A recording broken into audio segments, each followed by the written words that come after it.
O que vem à sua mente quando você ouve a palavra Apocalipse?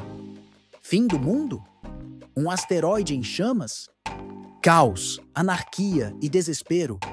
Talvez uma figura sombria, uma besta com um número misterioso e um chip sob a pele?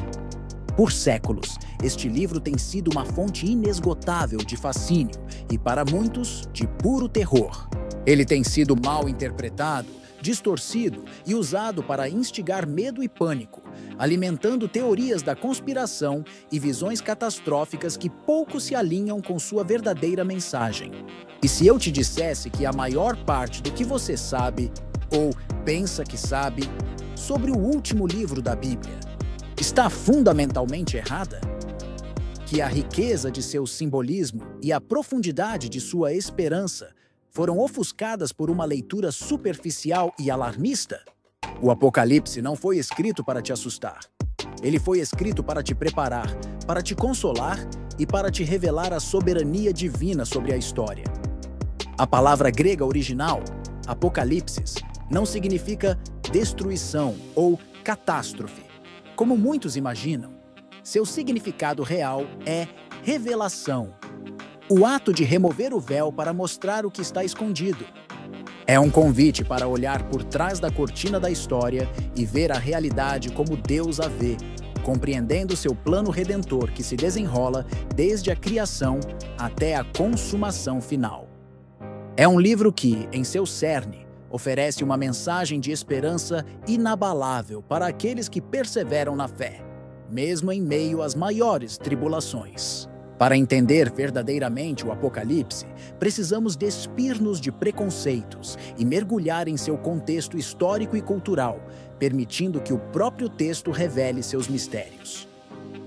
Nos próximos minutos, nós vamos aceitar esse convite. Vamos remover esse véu juntos, camada por camada, símbolo por símbolo, desvendando a verdadeira essência desta profecia milenar. Fique até o final, porque a última cena deste livro não é de terror, mas de uma esperança tão gloriosa, de uma restauração tão completa que vai redefinir tudo o que você pensa sobre o futuro da humanidade e o seu lugar nele. Se você está pronto para decodificar a mensagem e deixar o medo para trás, comente Revelação agora mesmo. Vamos juntos iniciar essa jornada de descoberta. Nossa história começa no lugar mais improvável, uma prisão a céu aberto, a ilha rochosa e inóspita de Patmos, no meio do mar Egeu. Este pequeno pedaço de terra, árido e isolado, servia como um local de exílio para criminosos e dissidentes políticos do Império Romano. É para lá que o Império, sob o governo do imperador Domiciano, um tirano que exigia ser adorado como Senhor e Deus, um ato de blasfêmia intolerável para os cristãos, exilou o apóstolo João. Imagine a cena. João está velho, provavelmente com mais de 90 anos. Seus amigos, os outros apóstolos, foram martirizados, muitos deles por se recusarem a adorar o imperador. A perseguição contra os cristãos é brutal e generalizada. Ele está sozinho, o último dos apóstolos originais, isolado do mundo, em um ambiente de desolação e sofrimento. Mas é precisamente no silêncio da desolação, no dia do Senhor, um dia dedicado à adoração e reflexão, que o céu se abre e a glória divina irrompe na realidade terrena. João ouve uma voz atrás de si, uma voz descrita como forte e clara, ressoando como o som de uma trombeta, um som que anunciava a presença divina no Antigo Testamento. Ao se virar, ele não vê o carpinteiro humilde da Galileia que ele conheceu e amou.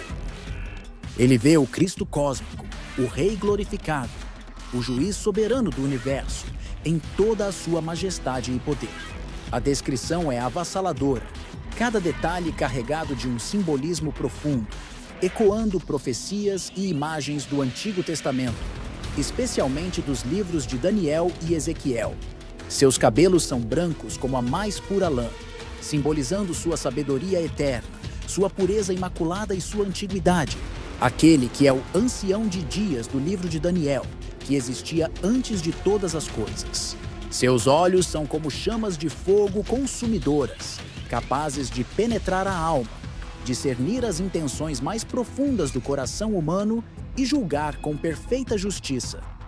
Seus pés brilham como bronze polido, forjado no fogo, representando sua pureza inabalável, sua autoridade para esmagar o mal e sua caminhada vitoriosa sobre um mundo pecador. Sua voz é como o rugido de um oceano, a voz de muitas águas, uma força da natureza impossível de ignorar, que ecoa com poder e autoridade divinos. E de sua boca sai uma espada afiada de 2 gumes, representando a palavra de Deus, que corta, julga, discerne e separa a verdade da mentira, a justiça da iniquidade. Não é uma espada de guerra física, mas a arma da verdade divina. A visão é tão poderosa e a santidade tão esmagadora que João, o discípulo amado, que um dia reclinou a cabeça no peito de Jesus em intimidade, agora cai a seus pés como se estivesse morto, incapaz de suportar tamanha glória. Mas a mão que um dia tocou os leprosos e ressuscitou os mortos, a mão que ofereceu consolo e cura, agora toca em João e diz: Não temas, eu sou o primeiro e o último, aquele que vive. Estive morto, mas eis que estou vivo para todo o sempre. Esta é a essência da mensagem. Em meio ao terror e à perseguição, Cristo é soberano, vitorioso sobre a morte e o tempo. Desta visão de poder e consolo vem a primeira ordem: escreve o que vês. E antes de revelar o futuro do mundo, Jesus dita 7 cartas. 7 mensagens diretas e personalizadas para 7 igrejas reais daquela época, localizadas na província da Ásia Menor, cada uma enfrentando desafios e tentações específicas. Essas cartas não são apenas registros históricos. Elas são um espelho, um check-up espiritual para a igreja de todos os tempos, um convite à autoavaliação e ao arrependimento. Cada carta segue um padrão, uma descrição de Cristo relevante para a igreja, um elogio, uma crítica, uma exortação e uma promessa para os vencedores. Para Éfeso, a igreja que trabalhava duro e perseverava, mas havia perdido seu primeiro amor, sua paixão inicial por Cristo. Um alerta contra o ativismo sem coração. Para Esmirna, a igreja sofredora, pobre aos olhos do mundo, mas rica para Deus, que enfrentaria a morte, mas receberia a coroa da vida. Uma mensagem de encorajamento em meio à perseguição. Para Pérgamo, a igreja que vivia onde Satanás tem o seu trono, comprometendo sua fé com as práticas pagãs ao redor. Um chamado à pureza doutrinária. Para Tiatira, a igreja tolerante, que permitia falsas doutrinas e imoralidade, simbolizada pela profetisa Jezabel. Uma advertência contra a complacência moral. Para Sardes, a igreja que tinha fama de estar viva, mas estava morta, com obras incompletas. Um chamado ao avivamento e à vigilância. Para Filadélfia, a igreja fiel, que guardou a palavra de Cristo e não negou seu nome, a quem Jesus promete guardar da hora da provação. Uma promessa de proteção e recompensa. E para Laodiceia, a igreja rica, autossuficiente e morna, nem quente nem fria, que Jesus ameaça vomitar de sua boca. Uma repreensão severa à indiferença espiritual e à autossuficiência. Essas cartas nos perguntam hoje: onde está o seu coração? Você está pronto para o que está por vir? Mas as últimas 3 trombetas são chamadas de os 3 ais, porque agora o juízo se torna abertamente sobrenatural, demoníaco e de uma intensidade ainda maior. A 5ª trombeta abre o poço do abismo, e de lá sobe uma fumaça densa que escurece o sol e o ar, liberando demônios descritos como gafanhotos, com características híbridas e aterrorizantes. Rostos humanos, cabelos de mulher, dentes de leão e um poder de escorpião em suas caudas. Eles são comandados pelo anjo do abismo, Abaddon, cujo nome significa destruidor. Sua missão não é matar, mas torturar por 5 meses aqueles que não têm o selo de Deus na testa. É um tormento psicológico e físico tão grande que os homens buscarão a morte e não a encontrarão, desejando morrer, mas a morte fugirá deles. A sexta trombeta libera 4 anjos caídos, que estavam presos no grande rio Eufrates, que lideram um exército demoníaco de 200 milhões de cavaleiros, matando mais 1/3 da humanidade. É uma carnificina sem precedentes, uma manifestação da fúria demoníaca e da permissão divina para o mal agir em sua plenitude. Gancho de retenção. E mesmo depois de tudo isso, a Bíblia faz uma declaração chocante. Os sobreviventes não se arrependeram de suas idolatrias, feitiçarias, imoralidades e roubos. O coração humano, em sua rebelião, se recusa a ceder, mesmo diante de juízos tão claros e devastadores. Isso força a revelação dos verdadeiros arquitetos do mal, as forças espirituais por trás de toda a iniquidade. Os 3 maiores vilões da história estão prestes a entrar em cena, desmascarados em sua verdadeira natureza. Primeiro, João vê a origem de todo o conflito e da rebelião. Um grande dragão vermelho, com 7 cabeças e 10 chifres, e em suas cabeças 7 diademas. Ele é identificado explicitamente como a antiga serpente, o diabo, Satanás. Ele guerreia no céu contra o arcanjo Miguel e seus anjos, mas é derrotado e expulso para sempre do céu, lançado na terra, cheio de fúria, sabendo que lhe resta pouco tempo. É a personificação do mal primordial, o inimigo de Deus e da humanidade, que busca destruir e enganar. Na terra, o dragão convoca seu campeão, o poder político e militar que o representará. Do mar, símbolo das nações gentílicas, do caos e da agitação dos povos, emerge a besta, uma figura que representa tanto um império global quanto um líder final, o anticristo. Ele tem a aparência de um leopardo, os pés de um urso e a boca de um leão, uma fusão de todos os grandes impérios cruéis e opressores da história, combinando suas características mais temíveis. Ele recebe poder, trono e grande autoridade do próprio dragão. Ele opera falsos milagres, sobrevive a um ferimento mortal que parecia fatal, e o mundo inteiro, maravilhado e enganado, o adora, dizendo: quem é como a besta? Quem pode guerrear contra ela? Ele blasfema contra Deus, contra seu nome, contra seu tabernáculo e contra os que habitam no céu. Ele persegue os santos e os vence, e lhe é dada autoridade sobre toda tribo, povo, língua e nação por 42 meses, um período de grande tribulação. Para garantir essa adoração global e o controle total, surge uma segunda besta, desta vez da Terra, símbolo de algo mais civilizado, talvez religioso ou cultural, que emerge de dentro da própria sociedade. O falso profeta. Ele parece um cordeiro, inofensivo e espiritual em sua aparência, mas fala como um dragão, revelando sua verdadeira natureza maligna. É a religião corrompida a serviço do mal, a espiritualidade distorcida para enganar. Ele engana as nações com grandes sinais e maravilhas, fazendo até fogo descer do céu à vista dos homens, imitando os milagres divinos. Ele comanda a criação de uma imagem da primeira besta e lhe dá fôlego, para que ela fale e mate todos os que não a adorarem. E ele força todos, pequenos e grandes, ricos e pobres, livres e escravos, a receberem um sistema de controle total. A marca da besta, na mão direita ou na testa.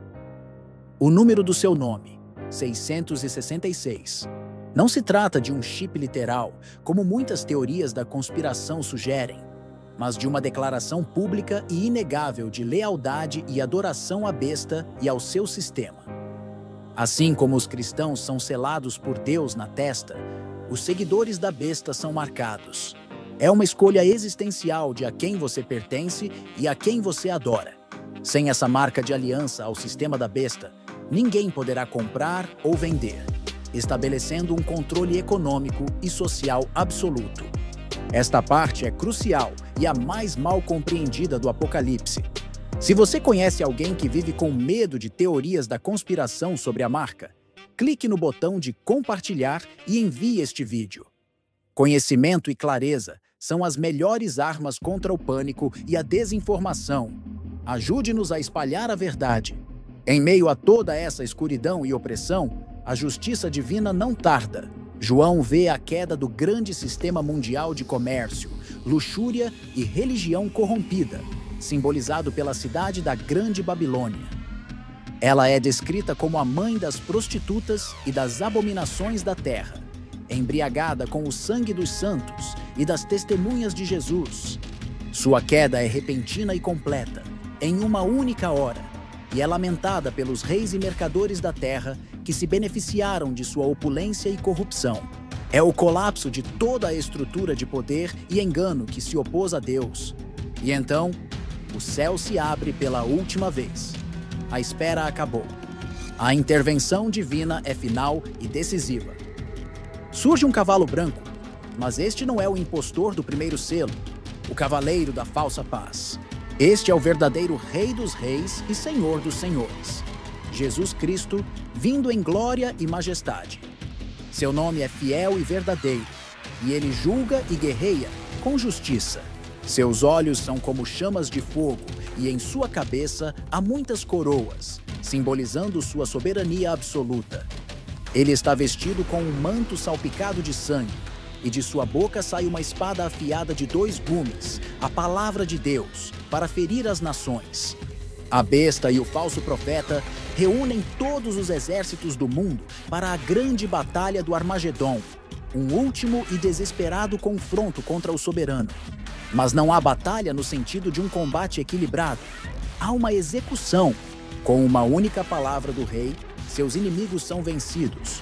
Os vilões são capturados e lançados vivos no lago de fogo, um destino de condenação eterna, selando o fim de seu reinado de terror. Após a derrota da besta e do falso profeta, o dragão, Satanás, é preso por 1000 anos, acorrentado no abismo, incapaz de enganar as nações. Começa o milênio, um período de paz e justiça sem precedentes, com Cristo reinando fisicamente na terra, estabelecendo seu reino de retidão.